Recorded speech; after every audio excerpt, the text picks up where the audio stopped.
Mister fitness எப்போ பேசுகிறேன். எல்லாருக்கும் காலை வணக்கம். ஒர்க் அவுட் பண்ணுறதுக்கே டைம் இல்லைன்னு சொல்கிறாங்களே, அவங்களுக்காண்டி ஃபஸ்ட்டு இந்த டாப்பிக்கை பற்றி பேச போகிறேன். ஒர்க் அவுட் பண்ணுறதுக்கு டைம் இல்லை, சாப்பிட்றதுக்கு சில பேர்த்துக்கு டைம் இல்லை, சில பேருக்கு தூங்குறது கூட டைம் இல்லைன்னு சொல்கிறாங்க.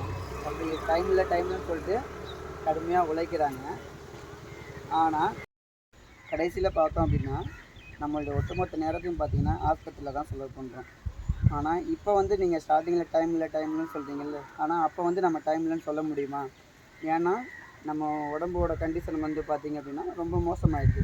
ரொம்ப மோசமான உடனே நம்மளால் எதுவுமே செய்ய முடியலை அப்படிங்கிற பட்சத்துக்கு போயிட்டு நம்ம ஆஸ்பத்திரியில் அட்மிட் ஆகிடுறோம். அப்போக்கி டாக்டர் நம்ம சொல்கிறது தான் கேட்குற மாதிரி இருக்கும். நான் என்ன சொல்ல வரேன் அப்படின்னா, நம்ம உடம்பு நல்லா இருக்கும்போதே அதை மெயின்டைன் பண்ணுறது நம்மளோட கடமை. ஏன்னா மெயின்டைன் பண்ணாமல் கடைசியில் சேர்த்துட்டு கடைசியாக நம்ம பார்த்துக்குவோம் அப்படின்னா அதை பார்த்துக்கலாம் முடியாது.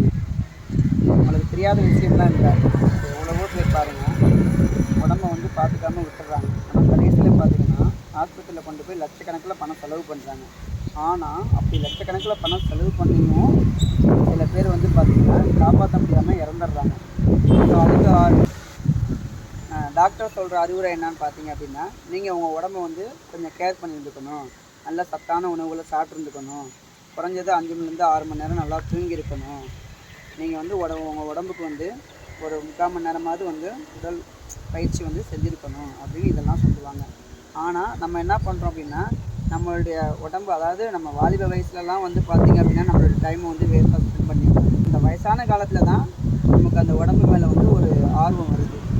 ஏன்னா உடல்நலம் நல்லா இருக்கும்போது ஃபிட்னஸ் மேலே இன்ட்ரெஸ்ட் வராத நமக்கு அந்த உடம்புல பல வியாதிகள் வரும்போது தான் நமக்கு இன்ட்ரெஸ்ட் வருது. ஏன்னா அந்த முடியாத காலத்தில் நம்மளால் அந்த அளவுக்கு ஒர்க் அவுட் பண்ண முடியாது. ஸோ நீங்கள் என்ன ஹெல்த்தியான ஃபுட்டு கூட சாப்பிட முடியாது. ஸோ அதனால் நான் என்ன சொல்ல வரேன் அப்படின்னா, நீங்கள் நம்ம உடம்பை இப்போலேருந்தே கரெக்டாக நீங்கள் மெயின்டைன் பண்ணிக்கோங்க. இந்த வீடியோ உங்களுக்கு பிடிச்சிருந்துச்சு அப்படின்னா கண்டிப்பாக இந்த வீடியோவை எல்லாருக்கும் ஷேர் பண்ணுங்கள். இந்த வீடியோவில் எதுவும் உங்களுக்கு டவுட் அப்படின்னா கண்டிப்பாக எனக்கு